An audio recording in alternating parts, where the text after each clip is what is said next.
हे friends, आज का video बहुत इंटरेस्टिंग होने वाला है क्योंकि आज हम एक कस्टम काउंटडाउन टाइमर बनाएंगे HTML, CSS और जावास्क्रिप्ट का यूज़ करके।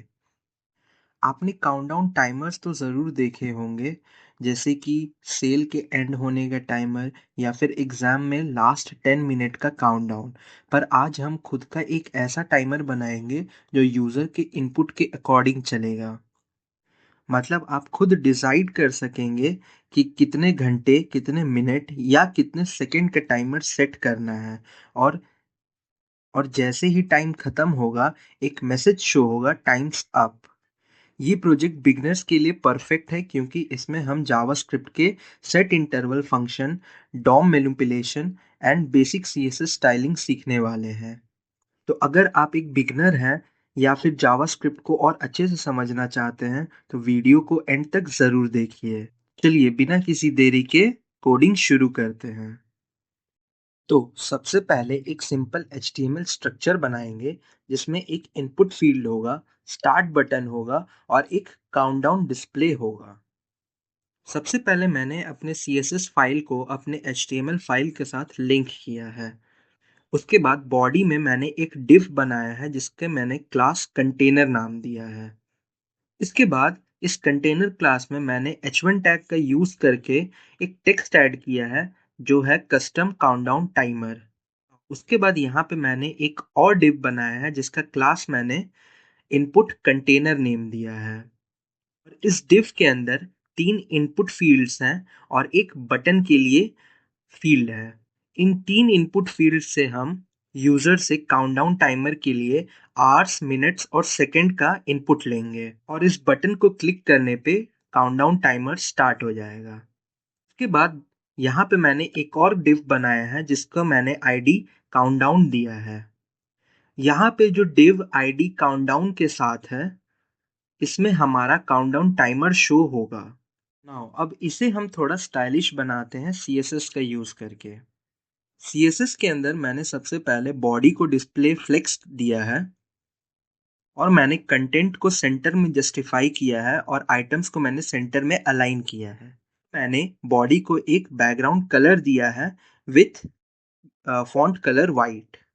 इसके बाद मैंने कंटेनर के अंदर के टेक्स्ट को सेंटर में अलाइन किया है। इसके बाद मैंने कंटेनर के अंदर जो इनपुट टैग है उसे मैंने बॉटम से मार्जिन 20 पिक्सल्स दी है। नाउ अब हम थोड़ा इनपुट फील्ड को स्टाइल करेंगे। इनपुट फील्ड में मैंने सबसे पहले पैडिंग 10 पिक्सल्स और मार्जिन 5 पिक्सल्स दिया है विथ विड्थ 80 पिक्सल्स। और मैंने इनपुट के अंदर के टेक्स्ट को सेंटर में अलाइन किया है विथ फॉन्ट साइज 1 रैम। और मैंने इस इनपुट टैग को एक बॉर्डर रेडियस दिया है 5 पिक्सल्स का। नाउ अब हम बटन को स्टाइल करेंगे। यहाँ बटन में मैंने टॉप और बॉटम से पैडिंग 10 पिक्सल्स दी है और लेफ्ट एंड राइट से पैडिंग 15 पिक्सल्स दी है विथ फॉन्ट साइज 1 रैम। और मैंने बैकग्राउंड कलर बटन को एक ऑरेंज कलर दिया है विथ फॉन्ट कलर वाइट। और मैंने इस बटन का बॉर्डर रेडियस 5 पिक्सल्स दिया है और इसमें कर्सर को मैंने पॉइंटर में सेट किया है। नाउ अब हम काउंटडाउन आईडी को स्टाइल करेंगे। काउंटडाउन आईडी में सबसे पहले मैंने फॉन्ट साइज 3 रैम सेट किया है और मैंने फॉन्ट के वेट को बोल्ड में सेट किया है। इसके बाद इसको मैंने एक बैकग्राउंड कलर दिया है और मैंने इसमें टॉप और बॉटम से 10 पिक्सल्स की पैडिंग और लेफ्ट एंड राइट से 20 पिक्सल्स की पैडिंग दी है। और मैंने इस काउंटडाउन आईडी को एक बॉर्डर रेडियस दिया है 10 पिक्सल्स का। इसके बाद अब आता है सबसे इम्पोर्टेंट पार्ट।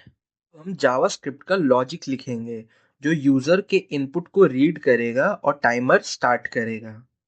तो यहाँ पे मैंने सबसे पहले एक ग्लोबल वेरिएबल बनाया है जो सेट इंटरवल को स्टोर करेगा।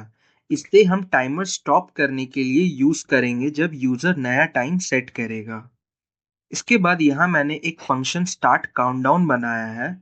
ये फंक्शन तब चलेगा जब यूजर स्टार्ट टाइम बटन को क्लिक करेगा।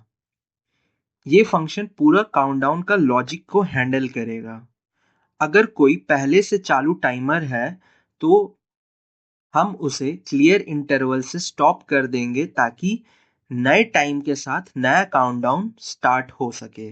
इसके बाद अब हम यहाँ यूजर के इनपुट वैल्यूज को रीड कर रहे हैं।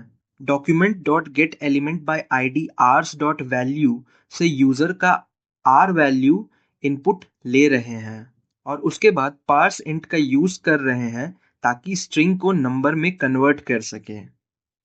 और अगर यूजर कुछ नहीं लिखता, मतलब एम्प्टी इनपुट देता है, तो और जीरो का मतलब है कि डिफॉल्ट जीरो मान लो। फॉर एग्जाम्पल्स, अगर यूजर ने 2 hours लिखा तो पार्स इंट 2 रिटर्न करेगा, और अगर यूजर इनपुट ब्लैंक छोड़ेगा तो और जीरो की वजह से जीरो मान लिया जाएगा। इसके बाद अब हम टोटल सेकंड्स को कैलकुलेट कर रहे हैं। मतलब 1 hours means 3600 seconds, 1 minute equals to 60 seconds, and seconds वैसे ही रहेगा। फॉर एग्जाम्पल, अगर यूजर ने 1 hour 30 minutes 45 सेकेंड लिखा तो कैलकुलेशन होगा। नाउ इसके बाद अब हम इनवैलिड इनपुट को हैंडल करेंगे। मतलब अगर यूजर जीरो या नेगेटिव वैल्यू दे देता है तो एक अलर्ट शो होगा और फंक्शन यहीं स्टॉप हो जाएगा। फॉर एग्जाम्पल, अगर यूजर ने 0 hours 0 minutes और 0 सेकेंड डाला तो टोटल सेकेंड होगा 0, जो इनवैलिड है। एक अलर्ट बॉक्स दिखेगा कि please enter a valid time. इसके बाद अब हम काउंटडाउन टाइमर को अपडेट करने के लिए कोड लिखेंगे। यहाँ पे काउंटडाउन एलिमेंट HTML के काउंटडाउन आईडी वाले डिव को सेलेक्ट कर रहा है जिसमें हम टाइमर अपडेट करेंगे। इसके बाद यहाँ मैंने एक अपडेट टाइमर नाम से एक फंक्शन बनाया है जो एक इनर फंक्शन है जो हर सेकेंड टाइमर को अपडेट करेगा। उसके बाद यहाँ मैंने एक मैथमेटिक्स कैलकुलेशन किया है। ये कैलकुलेशन टोटल सेकंड्स को आवर्स मिनट्स सेकंड्स में कन्वर्ट कर रहा है। मतलब math dot floor total seconds divided by 3600 पूरा पूरा आवर्स निकालता है। टोटल सेकंड्स मॉड 3600 डिवाइड 60 बचे हुए सेकंड्स को मिनट निकालता है, और टोटल सेकंड्स मॉड 60 बचे हुए सेकंड्स ही सेकंड्स होते हैं। फॉर एग्जाम्पल, अगर टोटल सेकंड्स 5445 है तो इसे इस कैलकुलेशन के हिसाब से, इस कैलकुलेशन के मदद से हम 1 hour 30 minutes और 45 सेकंड्स लिखेंगे। नाउ अब हम काउंटडाउन को डिस्प्ले करेंगे। यहाँ पे countdown element dot inner HTML, ये लाइन एचटीएमएल में टाइमर को शो करता है। यहाँ पे डॉट पैड स्टार्ट 2,0 का मतलब है अगर नंबर छोटा है तो उसके आगे 0 लगा दो। फॉर एग्जाम्पल, अगर 1 hour 2 minute 5 seconds है तो काउंटडाउन टाइमर में 01, 02 और 05 शो होगा। अगर ये पैड स्टार्ट नहीं होता तो 1, 2, 5 दिखता, जो अच्छा नहीं लगता।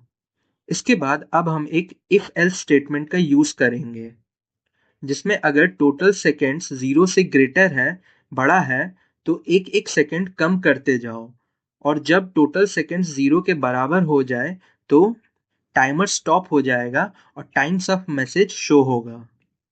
एट लास्ट, यहाँ पे अपडेट टाइमर पहली बार फंक्शन रन करेगा ताकि तुरंत टाइमर स्क्रीन पे दिखा सके, और सेट इंटरवल अपडेट टाइमर 1000 हर 1 सेकेंड के बाद अपडेट टाइमर को दोबारा कॉल करेगा ताकि टाइमर हर सेकेंड अपडेट हो रह सके। सो इन शॉर्ट अगर मैं कहूँ, यहाँ पे मैंने यूज़र के इनपुट को रीड करके सेकेंड्स में कन्वर्ट किया है। अगर यूज़र इनवैलिड टाइम इंटर करे तो एक अलर्ट शो होगा और काउंटडाउन हर सेकंड अपडेट होगा, और जब टाइमर 0 पे पहुंचेगा तो टाइम्स अप मैसेज शो होगा। अब हमारा टाइमर फुल्ली फंक्शनल है। यूज़र अपने हिसाब से कोई भी टाइम सेट कर सकता है और काउंटडाउन देख सकता है। तो दोस्तों, ये था एक कस्टम काउंटडाउन टाइमर जो आपके इनपुट के अकॉर्डिंग काम करता है। आप इसे और भी मॉडिफाई कर सकते हैं और अपने हिसाब से कस्टमाइज कर सकते हैं। अगर आपको ये वीडियो पसंद आई हो तो लाइक करें, शेयर करें और चैनल को सब्सक्राइब और मुझे फॉलो करना ना भूलें, ताकि आपको ऐसे और भी अमेजिंग ट्यूटोरियल्स मिलते रहे।